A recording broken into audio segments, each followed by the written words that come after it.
are on day 6 of little bit of snow, lots of ice. So we are going to try and head out to Walmart. I can't even see your face. You don't need to see my face. You're the beauty of this. I'm done. I'm done with this crap.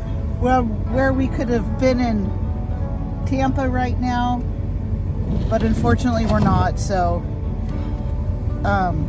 we're heading out. We'll show you. We'll show you a little bit. In the morning rain.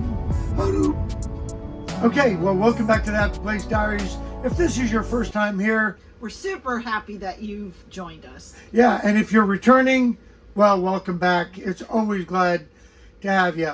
So we're gonna let you guys know the 5 things that we've learned over this big ice storm that we've had this past week. So, yeah, we've had a major winter event, as most of the country has. Right. And so it's not unique to us.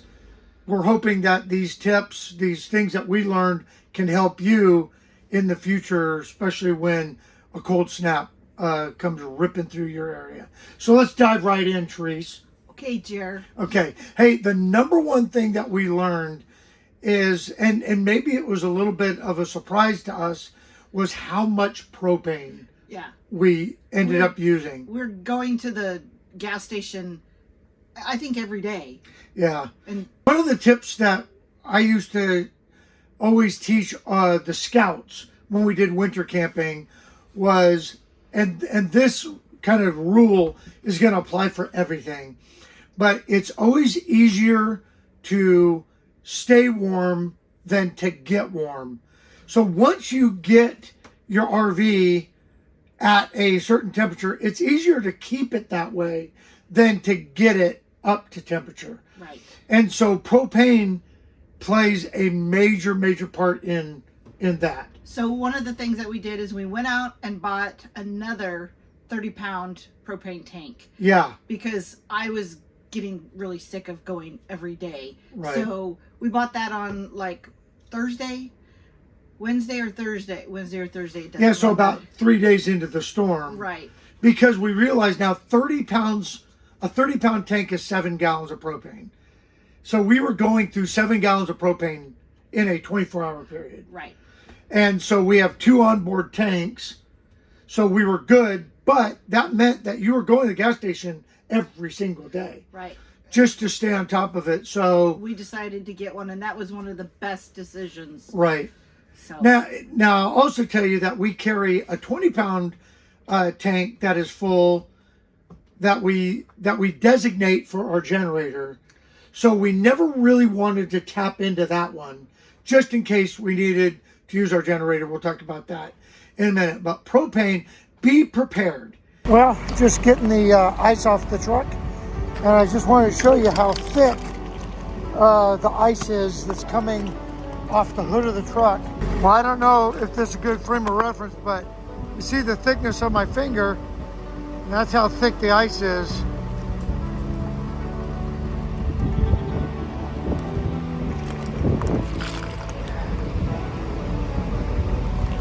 Yeah,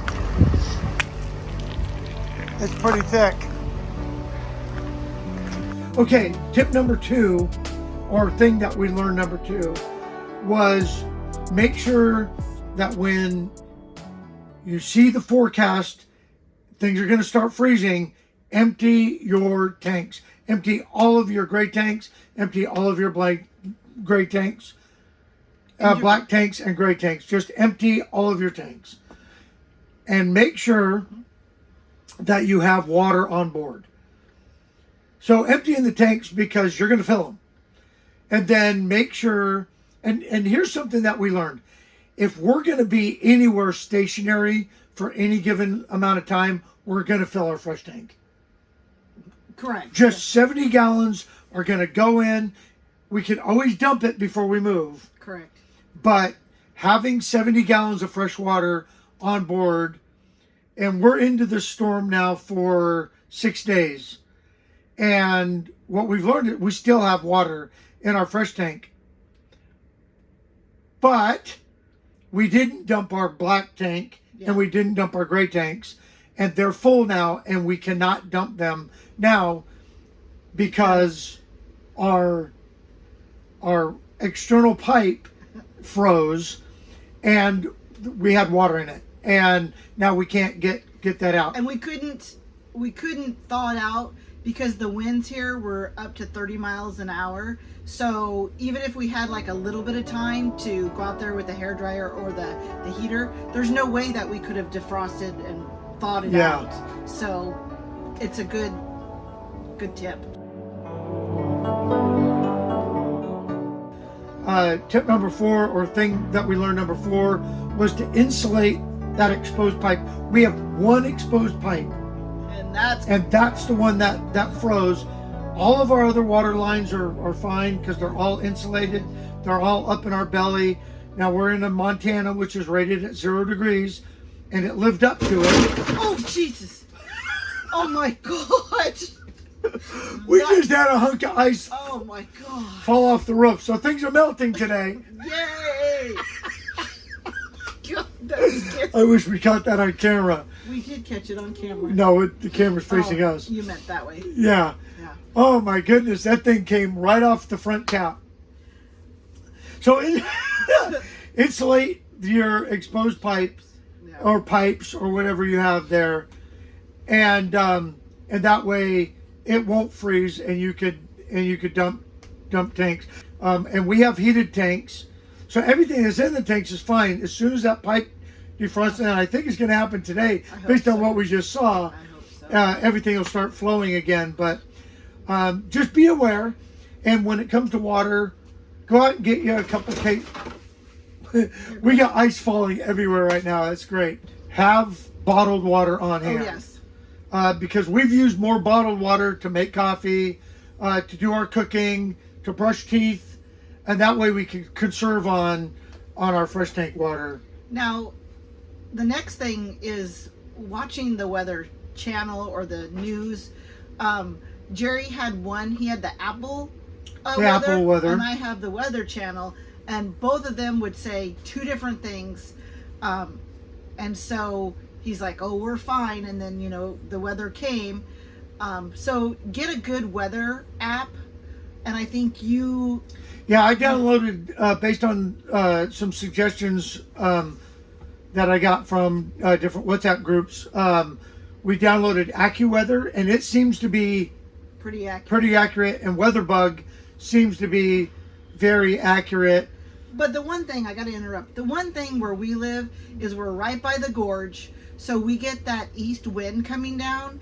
So if the east wind comes down, it could freeze us, or if it decides to go south or whatever, then we don't get anything. So we kind of have to. Yeah. We really have to watch it. And this is kind of my rant when it comes to weather forecasting.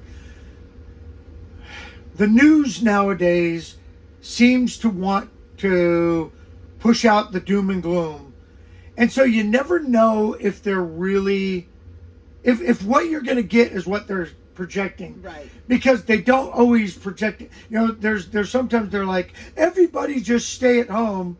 And then you look outside and there's no reason to just stay at home. So we leave. So, right. Well, and so I have a hard time trusting, the weather forecast that's on the news, because, and we've all seen the memes of, these guys out there, and they've got, wind is blowing and stuff, and then there's guys in shorts walking behind them, so get yourself a way that you can monitor the weather that you trust. Right. That's what that's we could leave it there.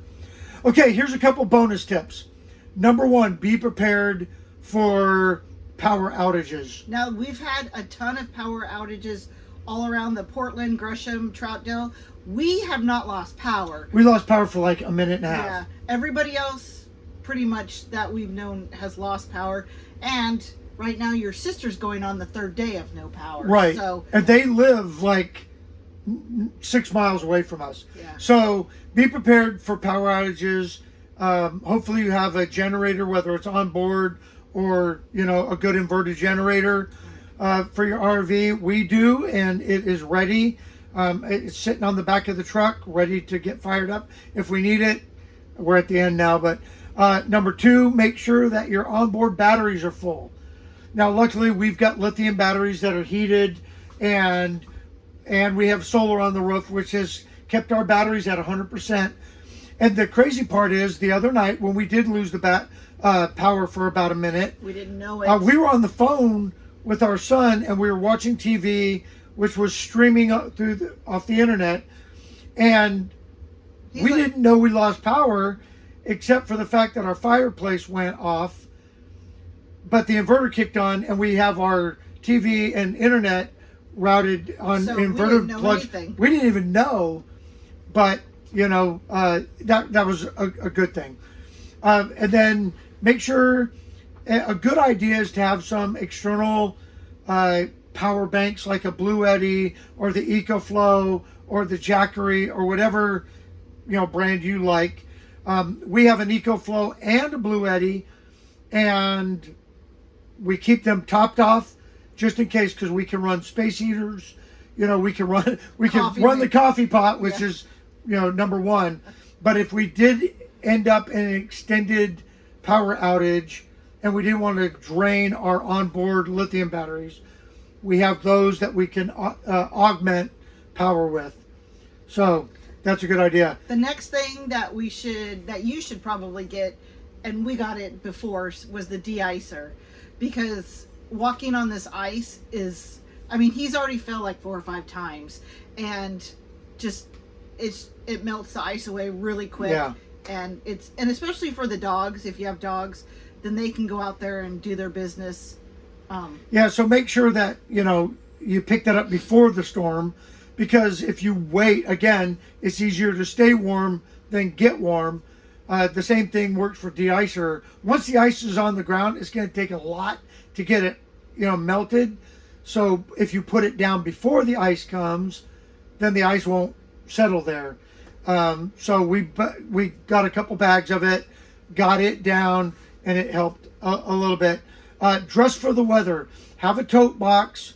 And I know if you're full-time like we are, you know, storage is a premium, but have a tote box with your winter clothes, your winter boots, gloves and hats, and that kind of stuff, so that you can go out and venture in this stuff. For us, with the ice, I mean, if it was snow, yeah, you just go out. Snow's fine here, but once that ice gets here, it's just, you're done. People are just stupid also, so. And on that note, finally, get outside or you're gonna go nuts. You know, again, it's easier to stay warm to get warm. So we've had the blackout blinds down, which is good for retaining heat inside of your rig. Today we've got them opened up because today it's finally above 35 degrees. And it feels so good. It's just like you feel like you've been trapped in Yeah, sitting in a cave for the last 4 days. But we've gone out every day just so that we can get that sunlight on us, you know, the ever so valuable vitamin D. And talk to other people. Yeah. I mean, we can FaceTime, but it's nice getting out and actually seeing people. So get out or you're gonna go nuts. And but if you can't get out, find something to do inside, you know, constructive. Right. Thank God for the internet. All right, so that's it. If you have additional cold weather camping tips, go ahead and drop them in the comment section below. We'd love to hear what you have to add to this discussion. And I'm sure there's somebody out there that is going through their first winter, and maybe winter hits a little later where they are. But somebody's going to find value in your suggestions. And I hope you found value in what we had to suggest. Yes, we're back. We will be putting content out regularly. And we're happy that you have chosen to come along. We know that you have a lot of choices out there, and we're glad that you spent the last couple of minutes with us. All right, Southwest Airlines. Yeah, that's where I got that from. Yeah, no, I can tell. All right, hey, we'll see you on the next video. Bye, guys. Or in the next video. In the next video. Have fun. Be safe. Yeah, we got to go shovel some ice. See ya. God.